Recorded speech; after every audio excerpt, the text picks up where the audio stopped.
Welcome to Tales from Tubi.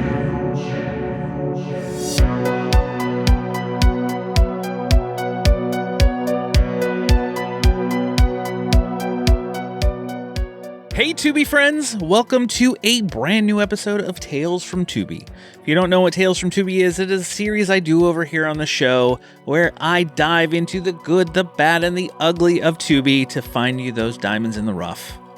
And let me tell you, there are a lot of non-diamonds in that rough.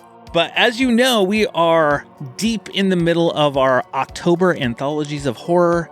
We kicked things off with the Baron's Hideout as we talked Asylum. Last week, Derek from Bad Movies, Worst People joined me as we talked Night Train to Terror. This week, we're in the 90s. We are going to talk Campfire Tales, and I have another special guest joining me for this one. I want to welcome back, because you have done the October series with me before. Welcome back, Brett from Dissect That Film. How you doing? Oh, I am doing wonderful, Brad. Thanks for having me back. So excited to talk horror in the best month of the year. Oh, it is absolutely the best month of the year. But I want to welcome you back for another wonderful film that you can watch on Tubi. You know how a great place Tubi is. And it's October. They have a plethora of movies for people to watch through, the spooky season over there. Oh, yeah. And just a sidebar, someone on Twitter, I saw it like a couple days ago, just shows how awful Twitter is, and yet I'm still there. Somebody said, Tubi may be the worst streaming site I've ever seen. And I just was like, I really need to get off this app. This is just the worst. The baiting just gets worse and worse on that app. That's a take, I guess. It's one of the worst takes I've ever heard in my life. I don't know how you could say it's the worst when you don't even have to pay for the service. Okay, you got to watch some commercials. Big deal. Yeah, it's free. The ads are put in perfect places. Yeah. And there are so many movies on there. It's unbelievable. They have one of the largest libraries of any streaming site. I don't see people have nothing better to do. People just want to complain. They want to find something to complain about. Let's see if we complain about this. Had you seen Campfire Tales before watching for this? No, never heard of it. Okay. Until you sent me the list. And I was like, that sounds interesting. I liked it. And to be honest, when I picked it, I didn't even look it up. I just picked it thinking, oh, this sounds like a Goosebumps style anthology that is like more for your younger audience. Mm-hmm. Boy, was I wrong. Yeah, maybe a little bit. I knew of it. This was my first time I've watched it. I knew of it, just the cover of it. I'd seen that cover many, many times, and I know it wasn't even available for the longest time anywhere. And now it's pretty much on every service you could think of out there. But let's get ready to dive into it. Before we do, though, if you're in the Cincinnati area, come out to Frightful Fridays on the third Friday of the month. The day that you are hearing this, if you listen to this episode early, come out to the Esquire as we're going to be screening Halloween 3 Season of the Witch. And if you missed out on Halloween 3 Season of the Witch, you can come back in November for Fright Night. Make sure you watch, keep it right here, third Friday of the month. Come out at 10 p.m. and let's watch a movie together. All right, let's dive into Campfire Tales. There are unexplained and mysterious occurrences that happen every day. So bizarre, so unusual, that to believe or understand them is beyond the reach of human comprehension. Now those stories are about to be revealed in the suspense thriller, Campfire Tales. 3 stories told by a group of stranded teenagers huddled around a crackling fire. Gosh, we've got to keep our minds off the cold. Cliff, why don't you tell us another one of your stories? Deep in the woods, no one can hear you scream. Anthology of famous, scary urban legends done with a modern twist. This is directed by Martin Kunert, David Semel, and Matt Cooper. This came out in 1997. And the funny thing is, I read they had to pay a price, the producers did, because there's a movie that came out in 1991 with this exact same title. I feel like you'd be, there's already Campfire Tales? Yeah, exactly. Why don't we just call it something else? Why does it have to be that? What is that other Campfire Tales about?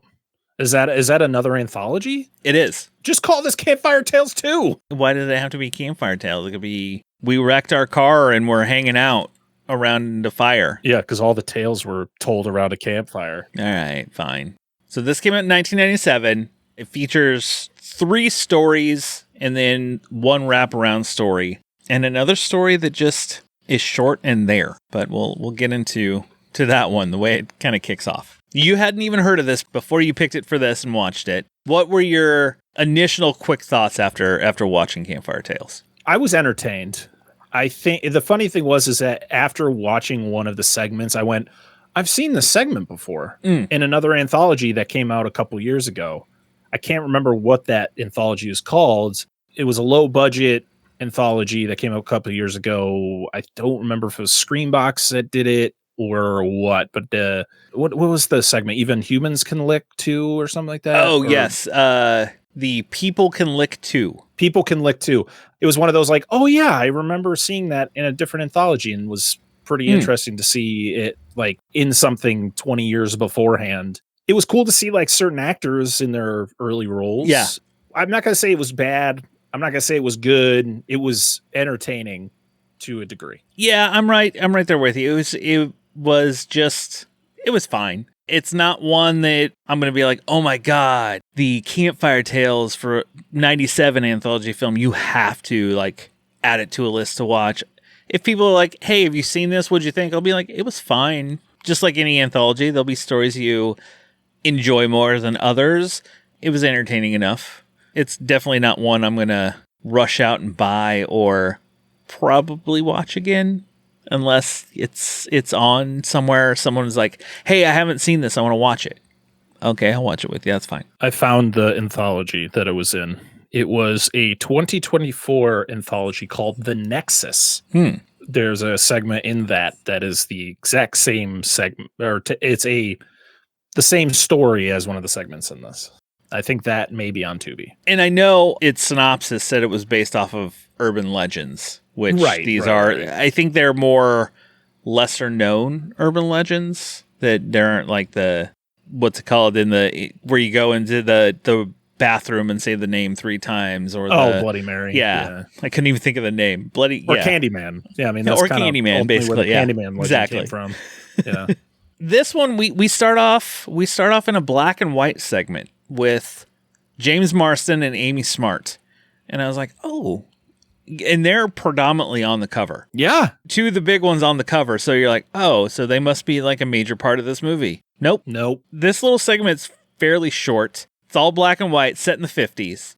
They're out, camped out in their car in whatever makeout point area they're at. And old James Marsden's, he just wants to make out and maybe go a little further around the bases if he can.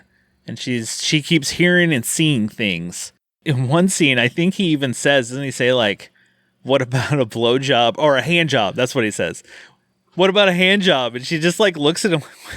What the She's fuck, like, man? No. Yeah, it's that atypical couple at Lover's Point or Lover's Lane or whatever it is, and the guy is trying to get a lot out of the girl he's with, and things are happening that's distracting her. We've seen there's been a lot of movies where this exact scene happens and the same reactions happen. Where it's the guy getting mad because the girl is getting scared and she doesn't want to do anything. It's like, oh, I've seen this plenty of times. But the thing is nothing happens. And that's what annoyed me about this opening segment is like nothing happens other than how the segment ends. Yes. And you're like, oh. She wants to leave and he is like, fine, let's go. They go and then he takes her to the diner. The malt shop. Yeah. So they can get a milkshake. And then he goes to get the milkshake. They do bring all the boys to the yard. Remember that. Something else is brought to him. What was it that was brought to him? The hook. The hook. From the story about some dude with a hook hand who escaped from the local mental asylum. And that's all you see, though. You see like some flashes of people, of like somebody walking behind the car, but nothing happens. Nothing. Which is funny because this is like very much the opening to Night of the Creeps, but instead it's something actually happens to the lovers in the car, where this one's like, hey, you know these two actors? Well, at least at the time, probably nobody was like, oh, that's James Marsden and Amy Smart. True, this was 97. Right. It's like, these are just brand new to their careers. I mean, the crazy thing is James Marsden hasn't aged. This movie's 30 years old and he has not aged. It's wild. Like, I'm seeing him on the screen. I'm like, what? This came out in 97? I think the first thing I ever saw him in was X-Men. And which was just 3 years after this. So significantly older in that. It's pretty crazy. But yeah, he hasn't aged a day. He and Paul Rudd are taking the same pills, same whatever. We don't ask questions though. This is basically just a black and white cold open before we get to the title page. And then there's a voiceover of people in a car driving, and we go to present day. There's some drinking that's involved in this car, and they have a little bit of an accident. There's an episode of Full House that is the same exact thing. And I swear, I didn't look it up, but I swear in that episode of Full House, it's literally one of DJ's friends is going driving with a couple high schoolers in their, they're joyriding in this. I swear it's the same car. And I'm wondering, because Full House takes place in San Francisco, so a lot of the roads are very like this. I really want to know if they just took the footage of them driving the Mustang crazily from that episode and just reuse that footage for this movie. I need to look back on. I need to find that episode and I need to look at that clip, and then I need to go back to this movie and just watch the driving scene because you never see them in the car. You just hear the voiceover. But it's all I could think of. I was like, this is exactly how an episode of Full House happens. And like DJ doesn't want to go, and then her friend ends up getting into a car accident with the two guys, and like I don't remember if one of them died or like they both got like it was wild. Like that was the crazy thing about this movie is the movie wasn't encapsulating me to the stories that were being told. It was all the things that it was reminding me of. So it's like Full House, that other anthology I watched that came out 30 years after this. Like, it was crazy how that was working for me. Since you mention it, yeah, you don't see them in the car driving. It's just a voiceover. I bet they did just use some scenes. 100%. They Bruno Mattei They turned down the darkness. Yep. Oh, yeah. Because in the episode, it's the daytime, and I swear they turned it down. They turned the light off a little bit, and they're like, we still got this. We didn't have to use much. We didn't have to pay a lot for this one clip from a season or an episode of Full House. Just absolutely crazy to think about now. After they crash, they're in the middle of nowhere. It's the perfect setting for any horror movie that you would watch. Decide to go walking, and I think it's a newspaper clipping. I think they find event that mentions the hook from our first story. I feel like they threw that in there so they could kind of tie this beginning opening into the movie. Plus, I think it was one of those like maybe you'll figure out the twist early, just based on this newspaper clip. I didn't get the twist until the end, and I was like, oh, I could see if that was kind of the case for the director to be like, we're going to throw this in here, and maybe you'll get it, maybe you don't. If you don't, it's not going to take you out of the movie. So they decided to make a campfire. They all sit down around the campfire, and they're going to start telling some stories, as one does, a group of friends do. And I didn't mention that the friends in this, you have some more very young actors that, people have seen. You got, Marsha from the Brady Bunch movies. Christine Taylor, who the same year did The Craft, or maybe it was the year before, where she played like an absolute. Oh, yes. The Craft came out in 96, so. Yeah, and she's also married to she's Ben Stiller's wife. The younger kid was the oldest brother in Malcolm in the Middle. Christopher Masterson? There's only a couple of them, because one of them we don't talk about. No, he's kind of... Those are the only two I recognize, though. I did not recognize the other two. The older guy, or like the main guy there who tells most of the stories, I recognized him, but I could not I didn't know his name, and I could not put his face to another movie. I was listening, the girl with the dark hair, I was like, she looks very familiar, but I couldn't place her in anything. The other two, yes, they stood out. But our first story we get is called The Honeymoon. It has a younger Ron Livingston, Jennifer McDonald, and Hawthorne James. It's this newlywed couple in an RV taking their honeymoon.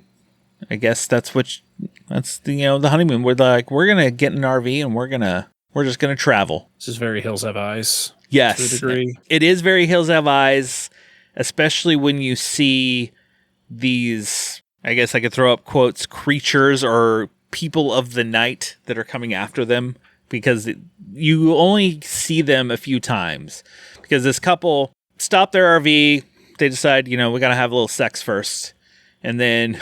Oh, yeah, this was when I was like, oh, this is not like the movie I thought it was going to be, because we get to see some titties. They hear some noise, and a guy comes to their RV with a gun, and he's just basically tells them, either get out of here or stay inside. Do not come out. Did you recognize the guy who, like, the warning guy? I did. I just couldn't place exactly which movie he's from. He's the bus driver from Speed. Yes, that's it. Yeah. I will never forget him because of his haircut. Because of his hairstyle. Yeah, because it's very iconic. Very slicked back, and yes. But then later, this man gets attacked. You hear growling, and we go back to the couple, and guess what? They're having sex again. Round 2. Yes. Good for them. And what's funny is he makes the comments like, we should run out of gas more often. And he comes outside and he's like, I just had the best sex I've ever had. And he's just like, I just imagine like Andy Samberg just like, I just had sex. Like, that's all I can think of. And after this, he comes across the man's car with nobody there, and he slips and falls. And just blood, and he pulls up like a jaw of somebody. Takes him so long to figure it out, though. Mm-hmm. He's like holding it, and he's holding it like you would imagine you would hold a jaw, like, yeah. And he's just like, teeth. I gotta take my flashlight out first. Oh, I mean, he just had the best sex he's ever had, so his brain's a little scrambled. He doesn't know what's going on. Then he gets attacked by Jeepers Creepers characters. Like, yeah, that you don't really see. And then we go back to the RV with her. There's noises. She starts hearing things. And this scene's kind of cool because you get the hand busts through the top of the roof to get her. Again, you don't see anything yet. Shortly after this, you see someone break into the window, and it's a really fast flash of a face. And that's when you're like, oh, this is just like Hills Have Eyes, like hillbilly guys. The credits called them crow people. Is that what they call them? Okay. Yeah, or crow creatures or something like that. Yeah. Because they talked about, they meet the guy in the truck, you guys need to leave. And they're just like, okay, we'll get out of here. And then you can hear the crows. He's like, oh, you really got to go. And don't stop for anything. And it's like, it's just some crows, man. He's like, yeah, but crows, they don't call at night. And it's like, oh, that's their calling card type thing. That's the indication that they're near, which I thought was pretty cool. And don't get out of your car, because although that didn't matter, she wasn't getting out, but they busted in, and then she fell asleep on the floor. And to all of the Gen Zers out there, when you watch like modern horror movies where cell phones are involved and all that, this is what happens when cell phones didn't exist. Like, so they run out of gas. He's got to get more gas. Instead of calling like the police or someone to come help them, this man had to wander down the road in the dark in a place he did not know to go fetch some gas and possibly some M&Ms. Yeah, some peanut M&Ms. That's what she wanted. Right. I put down, this is the I'll be right back moment where he's like, I'm going to go out. Even though this guy just told us not to go anywhere, to stay inside, I'm going to go get us some gas and maybe get you some peanut M&Ms. We'll see. See how I'm feeling. The funny thing is, I mean, he was going to get attacked regardless. But instead of wandering, like after I'm like, oh, this guy's dead, I'm going to just siphon his car. Like, I'm just going to take the gas from his truck. Or I'm just going to take the truck and I'm going to drive down to the RV. I'm going to take my girl and we're going to go get some gas or get some help. And then we'll come back to the RV during the day. I mean, that's logic. I love bringing logic to these movies, Brett. That's what I do. I know the movie would just be boring if the people actually used it, but sometimes I like to throw it in there just to see the alternate reality.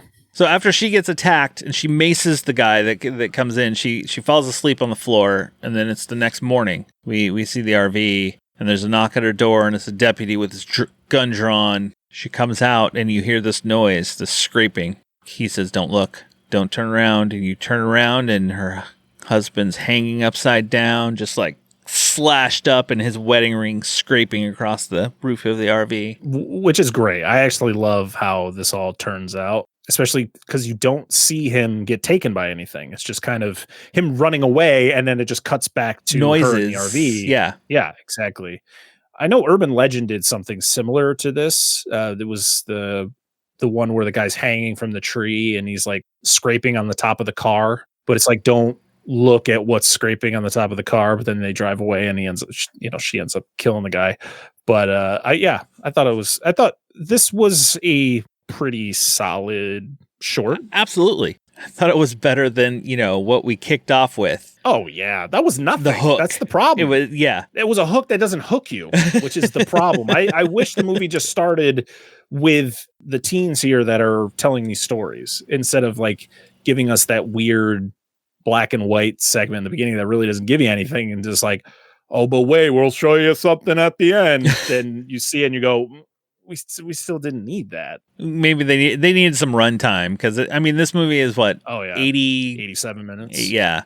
So it wasn't long. It was originally supposed to go theatrical too, this movie, but it ended up only having a once-off screening, and then it went direct to video the next year. And watching it, I'm like, I can see it. This is a direct to video type of film. This didn't scream, oh, it needed a theatrical release. There wasn't anything that. But to be honest, I bet it did pretty well in the rental market, because who doesn't love a good horror anthology? It's true. They're my favorite. That's why I'm, doing them all this month. So after we see the body and the ring scraping on the RV, we go back to the campfire, because that's the end of the story. I kind of like the transition, how they kind of end each story with this kind of campfire tale, and they're trying to really creep each other out. But after that, a lot of the stuff with these people around the campfire, the story that they gave them from there, I was like, I don't care. I want to go to the next story. It's like they just give us too much lore about these characters where it just doesn't matter at the end. Was this the one where they talk about the concert they went to? I think so, yeah. And then we find out that two of the characters are brother and sister. Mm-hmm. The younger guy, the youngest kid there, and Christine Taylor's character are brother and sister. And they have, it's fine to have a little bit to kind of give us some sort of, at least something to latch onto with these characters. But it gets to the point where you're just like, you're not the main focus of the movie. So why do we need all this? So we can get it to 87 minutes. Right. Or just make your other stories a little longer. Like this second story, I guess it's technically the first story. It's this first story the campers are telling. Could have been longer, more chase, more seeing the people after them and stuff like that. Because it was very, I think all of these are very kind of in the darkness. You don't see a whole lot of what is coming after them. This next one you do more so than the other two stories. Yeah. But our next story, People Can Lick Too. This one, you got a young girl. This starts off very Spielbergian to me, because the music sounds like you're getting ready to go into some like a Poltergeist or some movie like that, because it's very almost whimsical, I guess you could say. And this young girl, she loves her dog. Odin is the best. A bitchy sister who is supposed to be watching her and is like, I'm going out. I don't care. I'm leaving. Mm-hmm. She's such a bitch. But then there's this sign of the times. You have an online chat room. This segment goes from what you just described as like a Spielbergian experience to just full on. I'm uncomfortable. And it's not just the fact of what this turns into, which I actually like the direction they go in with this short. Like the fact that she thinks she's talking to this friend of hers. Yes. But it turns out to be like a middle-aged man who lives in his basement who somehow gets home video. this is some like Red Dragon things going on here. Like, if anyone has ever seen Red Dragon, it's like this, the main killer of that movie works for like a video editing place, and he is able to procure videotapes of families to kind of study the families he's going to kill. And that's the vibe I got with this, because like he's like taking off tapes off the wall with like people's name. You know, the one was the girl we're focusing on in this segment, and it's just like, oh, okay, all right, I see where you're going. And this is like, I'm down for it, but this isn't even the most uncomfortable part of this entire segment. No, it's not. This guy's just a full on creeper. He comes to the house. I don't remember what she's crawling into the bushes for. Was it for her dog? Her soccer ball. Yeah, that's right, her soccer ball. And then he's in the bushes in just the hand over her head, and she has no idea that there's anybody there. Because she's in the bushes, you know, something could be hitting her head. She doesn't know. And he's just like lightly brushing. And I'm like, oh my God, you're creepy. Yes. And that still, this isn't the creepiest thing that happens to her. No. It's not even like, the thing is I don't know what direction the director of this segment was going in when he was doing certain shots.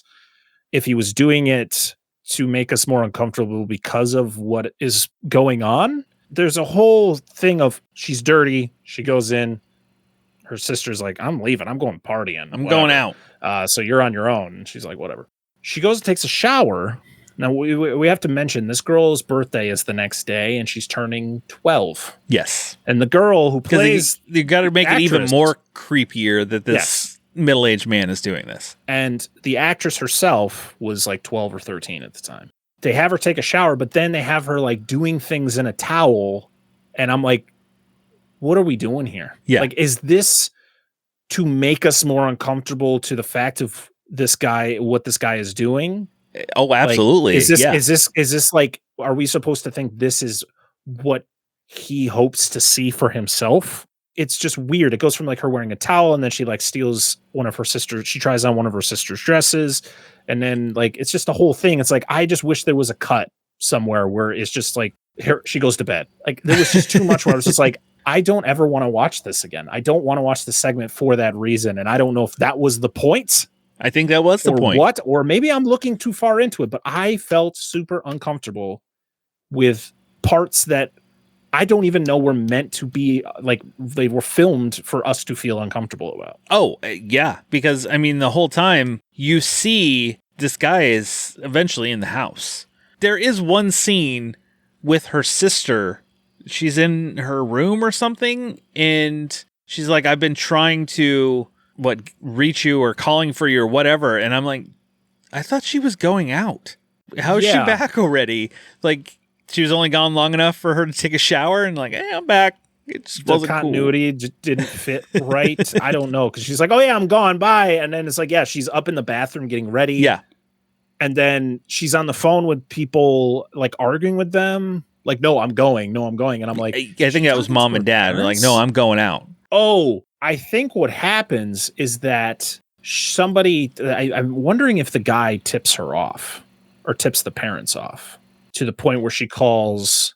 It's one of those things where it's like, how did the parents know she was going out? Like, it doesn't show the younger sister calling them because the younger sister doesn't care. She really doesn't care because I think she would rather be home alone anyways. Yeah, she don't want to hang out with her. No, and it's your older sister. They're not going to actually hang out with you even if they were home. Like, but after she sees her, she's like, all right, she's in her pajamas now. I'm going to bed. You see her dog underneath the bed, just hanging out. And this is where it gets real creepy because she's just laying there and you hear sounds like licking noises. And she just looks up and sees written on the mirror, people lick too. And then it just kind of pans down a little bit and you see the man under the bed and then he licks her hand. And you're just like, oh, God. So there's like a setup to this because when she comes in from playing soccer and Odin comes in with her, Odin is the dog's name, by the way, he licks her hand. Yes. And she's like, flattery is not going to get you anywhere. That's what she says when the guy's licking her hand because she thinks it's Odin. She's like, remember, you're like, flattery it's not gonna get you anything. Yeah. Odin. And then she sees the reflection in the writing on the mirror. And I wish that's where it kind of ended. You didn't want to see him lick her hand? Yeah. Also, the sister's already back. Like, the sister's there. Did she ever leave? Like, I'm just confused. What time is it? That's what I was saying. I don't know if she left, or did this girl take just the longest shower ever that their sister went out and is back home now. Also, where did this guy, like, you hear like the whimpering of Odin before the licking part happens. And so you kind of get the idea that he's done something to him. But where did he hide him beforehand? Was the dog farther back in the bed and he was in front of it? And then as he like gets out from under the bed, he's like, oh shit, the sister's coming. He like grabs the dog and like pulls it towards the end. So like, that's the crazy reveal. I don't know. Also, the fake dead dog. The dog dies in this movie. It's fake, by the way. I get people get upset about dogs dying in movies. The real dog didn't die. It's a fake dog. It literally looks terrible, by the way. It doesn't even look like the dog that it's supposed to be. It's okay. It's a movie, people. It's a movie. I'm not going to poke fun at anyone who won't watch a movie because a dog dies in it, but yet we'll watch, kids die and people die all the time in horror movies. But do what you got to do. But it's just hilarious because most of the time when you watch these type of movies, the dead dogs, it's like a stuffed animal they bought at Walmart and they just kind of cover it in fake blood and just like, that's the dog. After we lick a hand, we go back to the campfire for more stories with the people that I didn't care about before they tell us another story. More, hey, remember when we did that thing? Yeah. Remember when we did that thing? It's like, don't care. Whatever, man. Give me my next story. And our final story is called The Locket, where you have a man riding a motorcycle that breaks down and he gets caught in the rain but sees a farmhouse to go to. So he runs over there to see if he can seek shelter in this big storm, and this beautiful woman answers the door, but she doesn't talk. She doesn't say anything. She kind of hints to some things she'll write down. She has like a little chalkboard. She'll write stuff for him. The storm is a pretty big storm. I mean, there's even a point where he goes out to get, I guess, water out of the well. Like this house seems like it's very, I don't know. I may have missed it. Did the power go out, or did this house just not have power? Because I know it goes with the twist at the end of this, but I think it's just a house caught like in this weird time vortex type thing where I don't think they ever had power, because she is like trapped in this illusion that is going on, or this memory that is happening, which, yeah, this one is a weird one. This one's there are pieces of this one like I'm like, okay, I really like this, but then other pieces I'm like, I don't get where we're going here. You're in this house and this man is helping her out. He goes out to the well. He hears noises in the well. There are flashes of these bloodied rooms. He eventually sees them, and then he's like, no, don't go in there. And then there's nothing. He and the girl get really close and intimate with each other. I'm like, wow, that was quick. To be honest, I'm watching going, I'm not surprised. This is how this works. He starts telling her about things, and she's like, it's a ghost. There's a ghost here. And he's like, yeah, sure, whatever. Ghosts? Until there's the scene where he comes out of the room, and there's like, I think it's the dad, the big cowboy guy that comes after him, is attacking him. And it's very, like, he kind of stepped back in time and this other man is there. Well, he sees him at the well earlier in the segment. So it's one of those moments where he looks out and he's like, what the, huh? And then it's like, because he sees him at the well, but then he sees him fall into the well. And he's still like scratching his head like, oh, what is going on? I don't know what's going on. Yeah, this one there were pieces where it definitely felt like it jumped around, but it was still fairly interesting. Yeah, I mean, it definitely could have used some more time. Yes. I was not a fan of the fact that this, like, the memory or the event that happens in the house happens at 10 o'clock, but it happens every like 30 seconds. So like once that event ends, like 30 seconds later, the event starts again. Mm-hmm. And there's no like like rules to like why this is happening like every 30 seconds. It's just like, no, it's just happening. I was like, I think it would have been cool if it was like a over time. Let's say the guy was there for a few days and the event was happening every night at 10 o'clock, but that's it. It was like a one-time thing where it was this like very dramatic moment. And then on that final night, the guy who's been staying there kind of confronts the situation, and that's when he takes her out of the house. The fact that it's like it happens 30 seconds later, it happens again, 30 seconds later, it happens again, and it's like it happens like 12 times in the course of like 5 minutes. You're just like, oh, but why? Like, why? Like, I don't need it to be spelled out for me, but like, give me some sort of rule and give me some sort of just a little bit of lore to be like, why is he doing this? Well, we kind of find out a little bit when it's the next morning why everything is happening. It is kind of this, which the end of this, I love the end of this. I absolutely love the end of this. And next morning, and they're out kind of like, is it by a tree that they're kind of sitting by? He opens a locket that she has, and it's a picture of her, and then it's a picture of him. And then he looks at her, and her throat just like slices, and then her head falls off. I was like, ooh, that was cool. This was a nice little solid end. This one I have heard of. This was an urban legend that I have actually read about, and I think I've actually this story has been told in another anthology. I can't put my finger to it, but I remember the necklace keeping her head on type thing. But I know in the other one she could speak. They didn't make her mute. She just couldn't talk about the necklace. I know that like Orphan kind of takes this tale to a certain degree because the fact is Esther wears the same kind of necklace that the girl in this movie wears, but instead of it being like it's because again, it's holding a secret. It's hiding Esther's true self. Yeah. So like when it's removed in Orphan, it reveals, oh, she's not a child.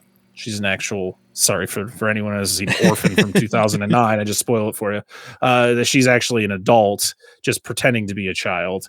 Where this one is, this one's a little bit more like paranormal for the fact that like this woman is a ghost. But is it also pointing it out to us that he's a ghost? I think so. I think that he's stuck in this too. Like, but that doesn't explain the fact of the motorcycle and the coming to the house, unless that's all part of the whole thing. Vortex, whatever the heck they're trapped in now. Yeah, it's a weird one. The picture is him, but it's very, you can tell it's much older than what it's black and white. He was when he comes. Clothes. Yeah. I assumed that they were a couple and that, the big cowboy guy kills her, probably kills him. It's her dad, right? And the whole thing is he comes home and she's, laid up with this guy. So because he says a lot of mean things to her and then ends up killing her. And then one final time we go back to the campfire. This is where everything is revealed to us. The guy telling the story, he's like, oh, the police are here. He looks over and sees a whole bunch of police cars and other things. He turns around and all his friends are gone. The fire's still going. They're gone. And then we go to the scene of the accident. And then we see all the people that we've seen in the stories. And this guy is laying there from the crash.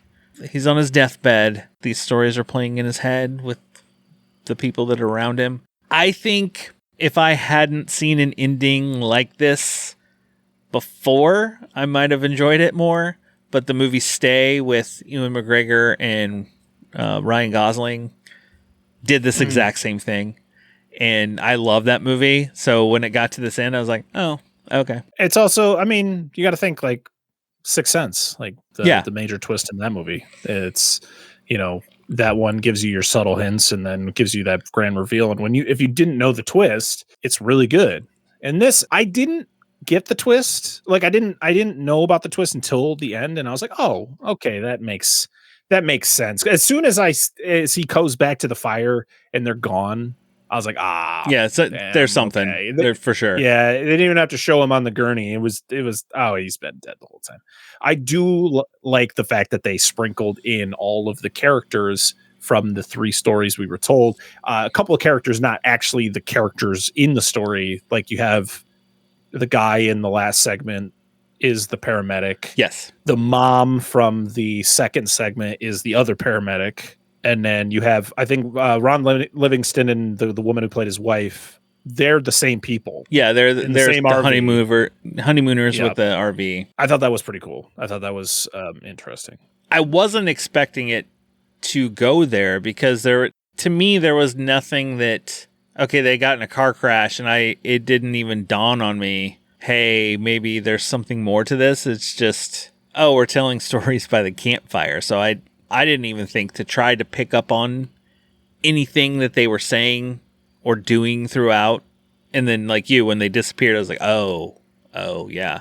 Because you see all the police cars, right? Ambulance, everything else. You could kind of probably figure it out early if the fact is like, why, if you get in a car accident and you survive, right? Like in the situation that they were in the beginning where you think like they're all fine, why wouldn't you just kind of walk down the road as much as you can?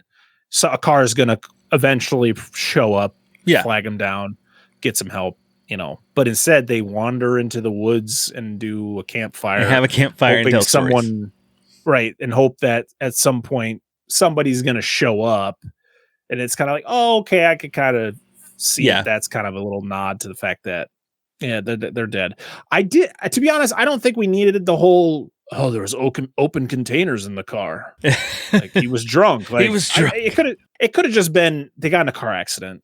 It was an unfortunate thing. They got in a car accident and they all died. But yeah, the whole the random guy, the cop, like, I found open containers. It's like, this is why. Do we need that? Like, it sucks that they all died. Then we just got to make this guy. Yeah, they show them all laying there with sheets over them. Yeah, I'm like, okay, we see that they all died, but then you don't need to bring in the drinking piece of it for the poor kid who's laying there who isn't dead yet, but he dies shortly after because they cut to seeing his friends and they just kind of like, come with us. And he's like, okay. So overall, what would you rate Campfire Tales out of 5? For a mid to late 90s anthology, I think it's pretty solid. Not to the point where I am going to go out of my way to watch it every year. It's definitely not an anthology I'm putting on the list of like, these are the ones I have to watch every October. Like you have your trick or treats, you have your creep shows, you have those like staple anthologies, even the newer ones like the VHS series. This one is very 90s. It's effective to a point, but they're kind of forgettable. And I kind of left with more questions than I have answers. So I would I'm going to give it more than your average score. So I would probably give it like a 6 out of 10. 3 out of 5. So 3 out of 5. It's one of those that it was fine. It was an okay watch, but it's not one that I'm going to add to a list of anthologies. So I'm like, ooh, I need to watch the Campfire Tales again. I haven't watched in a while. I'd watch it if someone put it on and like, hey, let's watch this. Okay, fine. But for me, right in the middle of the road, it's a 2.5 out of 5. Just, it's fine. It's not great, but it's also not terrible. I didn't hate that I watch this. It's very 90s, and I can see when we got to the end, I could see why this didn't get a theatrical release, and it went straight to video. One of the segments made me very, very uncomfortable. So clearly it did his job, if that was their intention. Brett wanted more hand licking. No. Well, that is Campfire Tales.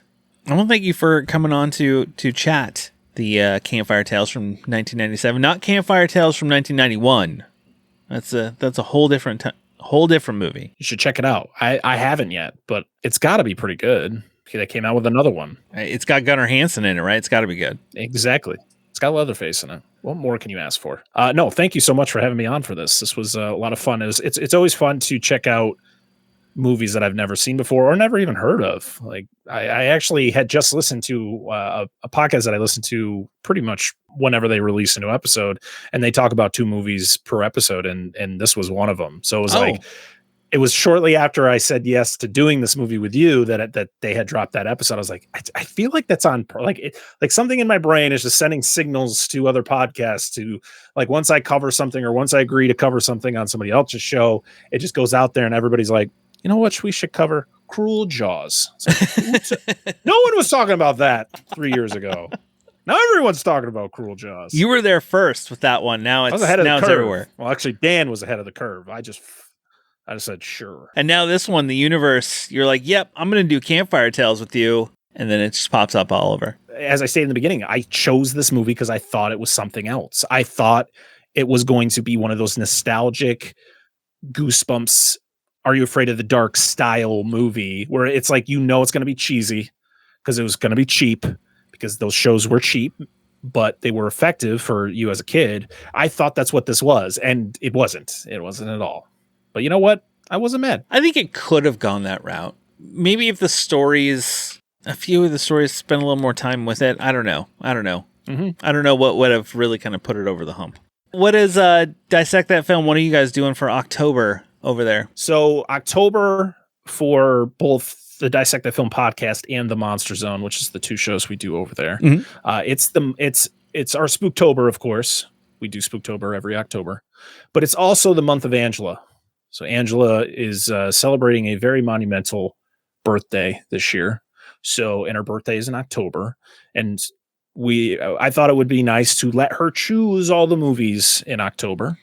So for the Monster Zone, we pulled from our Patreon vault. We talked about a movie from 1966 called The Horror of Party Beach, which is a monster movie. It's a monster musical from the 60s with monsters that have hot dogs that come out of their mouth. It's pretty wild. And then we talked about Velocipaster on the Monster Zone, which is a movie I never thought I would have covered on our show, but Angela chose it, so we covered it, and I regret nothing. As for the Dissect That Film podcast, we covered House from 1985. That's a good one. Did 13 Ghosts. The original or the remake? The 2001 remake. The last thing we're doing in October, we're talking about Terrifier 2. That's our Halloween episode. You know what? I'll share it on here. I don't care. I probably already said it on my show anyway, so whatever. Our Halloween episode this year is Terrifier 2. I'm so freaking excited to all 2.5 hours of it. Sure is. It sure is. But you know what? I'm strapping in. It's going to be a good time. That's everything going on. Thanks again. Yeah, everybody go check out Dissect That Film and listen to their regular shows, listen to the Monster Zone. They do some awesome stuff. I've come on. He's made me watch Tom Cruise's The Mummy and other great things like Eight-Legged Freaks. I like to torture longtime guests. I like to bring them in with something they like, and then when they get comfortable, we throw garbage at them. And The Mummy 2017 was Brad's garbage. It was my garbage. He caught it. He couldn't let go. He's going to try to bring me back for 65. I don't know. We'll see if I agree. Dinosaur month is coming at some point. But go check out their podcast and make sure you subscribe to this podcast so you don't miss anything I do over here, whether it's Tales from Tubi, my regular shows, my interviews, my verses, whatever. I do all kinds of things over here. But I will be back soon. Our next Tales from Tubi will be with Paul from the Countdown and Slashers podcast. He's coming on to talk the Theater Bazaar from 2011. I'm super excited to be able to podcast with Paul. It's been a long time since he and I have done anything together. But if you subscribe, you won't miss any of that. And I will be back soon. Just snuggle up in that blanket, turn off the lights, because it's okay to be scared. We'll talk to you later, everybody.